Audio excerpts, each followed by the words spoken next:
Hi and welcome back to Reviews, Fixes and Hacks, and what I've got today is a toilet cistern where the flush has stopped working. So testing the flush, it doesn't work. I mean, I've drained the system now. I'm in the process of emptying the system, but what's happened is within this siphon, so that is called the siphon, within this there's a diaphragm in this part here of the main body, and my suspicion is that the diaphragm's come loose. Now ordinarily there are different types of siphons. What I'm looking at, this to me is called, it's upside down, but it's called Derwent. But anyway, some of these siphons, they can be serviceable without having to remove the whole cistern itself. But this one, however, it can't be. You cannot separate parts of the body. So I am changing it for one that's serviceable, so I don't have to go through this process again. But here's the process of how you do it. Now what I've done is I've just taken the lid off, and once I've removed the lid, just using a jug, I've emptied probably approximately 9 litres of water this one has. So I've emptied 9 litres of water. Using a sponge, I've just drained the rest of it out.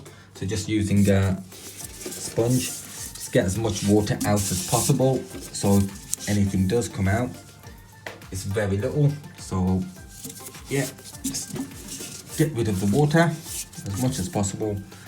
Once you've done that, what you'll see is at the bottom, so underneath the cistern, so here's the cistern going underneath, what you'll have is on either side some wing nuts. Now I've managed to loosen these wing nuts. You can see it's quite dirty there, so I'll have to give it a good clean. But on either side you'll have these wing nuts, and all you need to do is loosen these.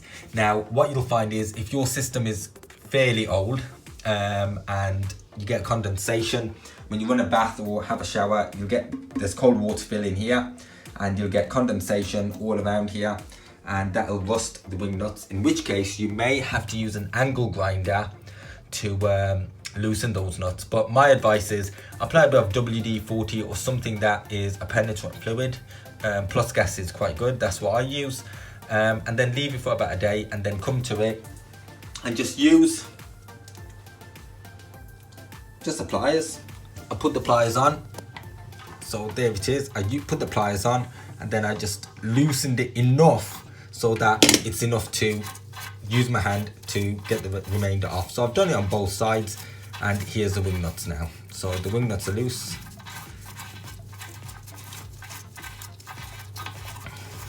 Just be mindful that when you just try to drain the actual cistern itself, using a flathead screwdriver, you will have one of these valves. Okay, so I would say these are called isolating valves, so I would obviously highly recommend, so you don't continue to get water filling into the cistern, that you turn it clockwise, and that will stop any water flowing into the system. Okay, anyway, getting the wing nuts off, so get the other one off. Just trying to do it with one hand and record with the other. And that, once I've got the wing nuts off, it should be loose. Oh. And then on some cisterns you'll see that they are screwed to the wall. On this one I've come to do the job, and I've noticed that it hasn't been secured against the wall. Now screws will go into those holes there. You can see there's one on the left, one on the right, and this one's just made my life slightly easier because it's not being screwed against the wall. But had it been, then it's not a difficult job. You just unscrew it, and again they'll be quite rusty, so what I would recommend is you do change the screws for some new ones. But anyway, okay, that's just forward and down. Just get that. There's a wing nut. Condition fairly poor, not the worst, I've seen worse, so I'll be changing those. So now it's time to remove the cistern. So here's the cistern that's been removed. Just make sure you've taken off, using a 24mm spanner, the flexi pipe, that's the cold water inlet. So this is the fill. some water there, just absorb it so it doesn't fall. There's some residual water, you will get some water, so just keep a cloth handy to scrape anything up. And what's happened is obviously the rubber washers, there they are, they've just fallen down the side. So I'll just grab those. You get some rubber washers, and these are the, well, these ain't the rubber ones, these are the metal ones. But anyhow, leave those there. Get this off my hand. Anyway, so the cistern now, so I'll give all that a good clean. Very dirty there, but give it a good clean. Make sure you clean this area quite flush and as best as you possibly can. And the main reason for that is you want a good fit with the actual seal or the diaphragm itself. Now here's the cistern, so turning it upside down, there's the diaphragm, or the seal if you want to call it. One of the key things to do with fitting is you need to make sure when you put the new one, it actually does not sit on top of the nut. Okay, it sits around the nut. But anyway, time to get rid of this. Now I'll just use a screwdriver to pull this off. It's quite tight, but I'm gonna have to pull this off. I'm gonna get some gloves on. But anyway, pull this off, and then using a flathead screwdriver, just ease this out. Once you've done that, you just loosen this, loosen the nut there, and that should release the actual siphon from inside. And then once you've given this a good clean, it's time to reassemble. So let me get to it, let me give it a good clean, and I'll be back with you shortly. Here you can see I've just removed the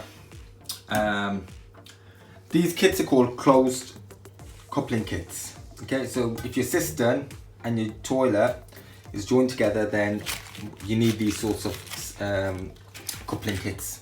Okay, so there's the bracket, that's the diaphragm. Bracket underneath is like a styrene sort of diagram, foamy diaphragm, and then you've got your actual nut to seal the siphon within it. Now here's the siphon once removed, that's the internal. Now the reason this fell is as suspected. I mean, I thought it was loose, but it's actually just torn itself apart. Now I could actually, perhaps, I'm guessing I could buy another diaphragm and then put this back together, but I'm not going to do that. What I am going to do is install a new siphon, but it will be an serviceable siphon, and the whole purpose of that is in future, if it needs ever to be worked on, or if this tears itself again or dislodges, gets damaged, then I do not need to take the cistern off in order to do this job again, and it should be literally a matter of 10 minutes if that. So hence the reason I'm going through the whole process. So what does it mean now? Now it is going to be a matter of, okay, I'll discard the parts, and then it's going to be a matter of cleaning this as best as I can. And then, I mean, I've got it in the bath, so I'll run the shower on it and just clean it up as best as I can. And then obviously it's ready to be put back together with new parts. What I've got here in front of me now is the actual parts itself. Now, ordinarily I prefer to get or use Macadee products. However, given that it's Sunday, it's whatever is available. So I've just picked up these parts, and here's the coupling kit. So as you can see, it's called a closed coupling kit, or couple kit in this case. That's the donut washer. There it is. So that's a new one of those, much better condition. Here's the plate itself, if it wants to come out. So there's the plate. And then we've got also the nuts, bolts, washers, etc. So there's the rest of the parts. Okay, so now we are essentially ready to get the parts stuck on. Now the only thing issue, should I say, that I've actually got is that I couldn't remove all the rust. This is my actual siphon kit. So it says it's got a 10-year warranty, but to be honest, what's there to warranty? but that itself is the new siphon. They all work on a similar sort of mechanism. I think the only one is, I think it's called a McAdee motion flow or motion or something. That's got a whole different mechanism, whereby it doesn't use a diaphragm underneath here. It's actually got some sort of flap system. Whether it's more robust or not, that's a different matter, but who knows. But they all essentially work on the same mechanism. But anyway, another little tip, what I would say is, if you have a look at this, really and truly, I needed to get this as clean as possible. Now, I've got it as clean as I can. Now, I could sit here sanding it and doing all sorts. However, I think using plumber's putty, that will do the job. So, what I've got myself here is some plumber's putty. And what I will be doing is applying some plumber's putty onto the bracket itself. So I'll be applying plumber's putty onto the bracket prior to actually placing it in there to give it a decent seal. And not only that, I mean, to hopefully prevent this bracket itself, it's supposed to be stainless steel, but it still clearly rusts over time.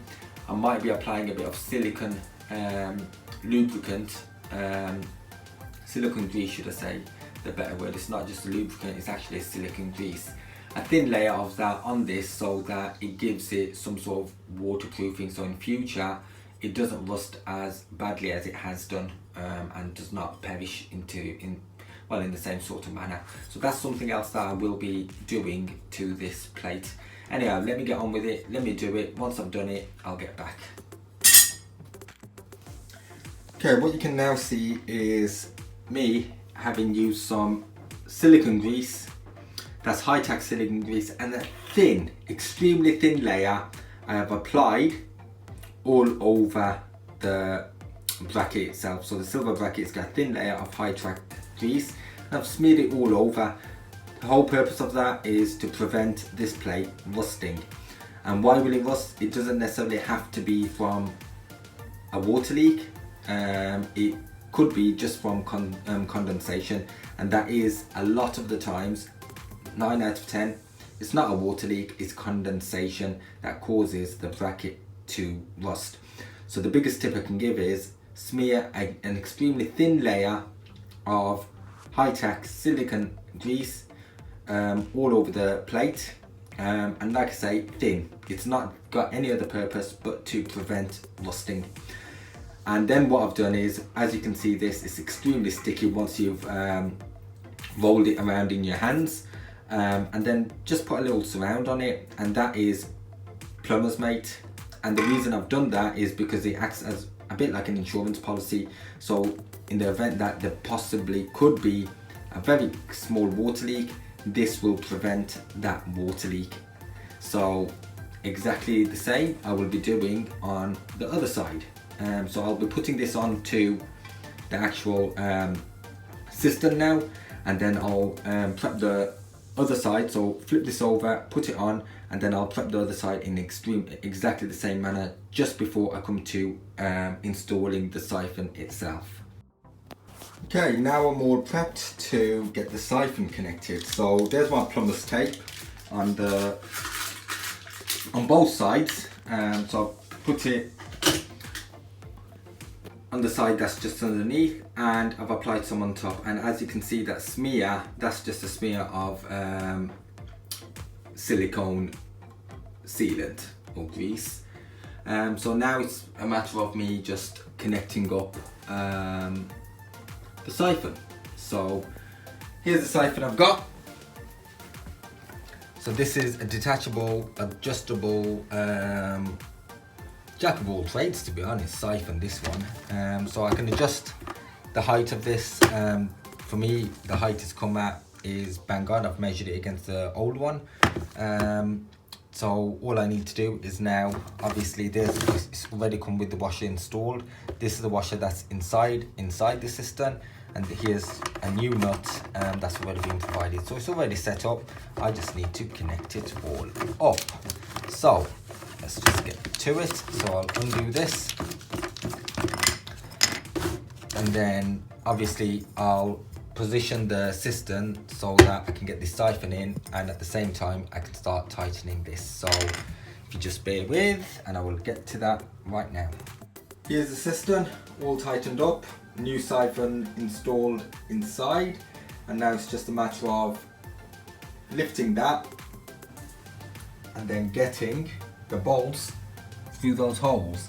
Now just before I do that, I will of course have to put on the new, this one's a different make. Okay, so this one and this part will sit on top of the actual nut. So whereas the older one, this had to be around, this one will just push on like so. And just try to do it with one end, and it just sits on top, just like that. And that's it, done. And that should give me a perfect seal, hopefully. And that's the job done now. It's just a matter of putting it on, putting the new wing nuts on. The wing nuts, just to let you know, once you put it through, the rubber washer goes on top, the metal washer goes at the bottom, and the wing nut will fit onto the threads like that. So once you put it through, it needs to go on that way with the wing nut screwing, so it needs to go like that.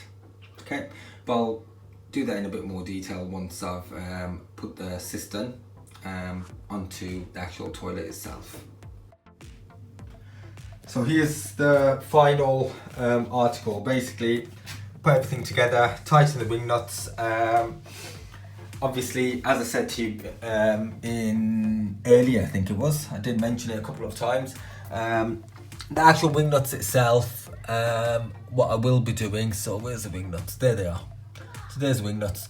The actual bolt, I did apply a thin layer of silicone grease, but the wing nuts itself, I'll be applying a thin layer of silicone grease so that if I ever do need to come to it to take it apart, they're not rusted, and hence I won't need to go through the hassle of having to use an angle grinder.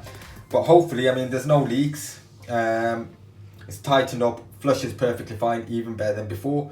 And now that it's in situ, if there is another issue with the diaphragm, if I do encounter another problem, then I will not need to have to take the whole cistern off.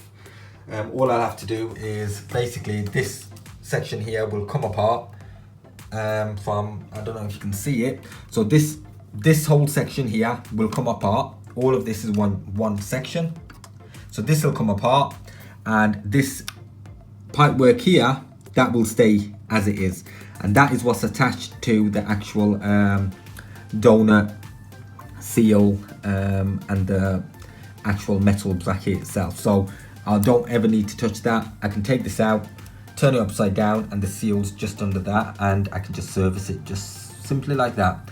What the other thing I've done is, you can see here I have got a screw. That screw has rusted slightly, I don't know if you can see that, but it's slightly rusted away. So what I've done is applied again some silicone grease, so that won't rust any further. So it'll stay as it is, won't rust any further, and it'll just be perfectly fine. But at the moment, it's not, the threads are still intact. I just don't want it rusting to a point where it becomes unusable, and I won't be able to take it off. So just showing you the final article. Hopefully you found it useful. Please like and subscribe. I appreciate if you could do that. It just allows me to continue to do further videos like this. And if you do have any comments and that you've got anything specific, whether it's vehicle related, plumbing related, boiler related, could be anything, give me a shout, make a comment in the videos, and I will try and address or see if we can simulate a similar situation as one that you may encounter. Anyway, thank you for watching. Again, like and subscribe.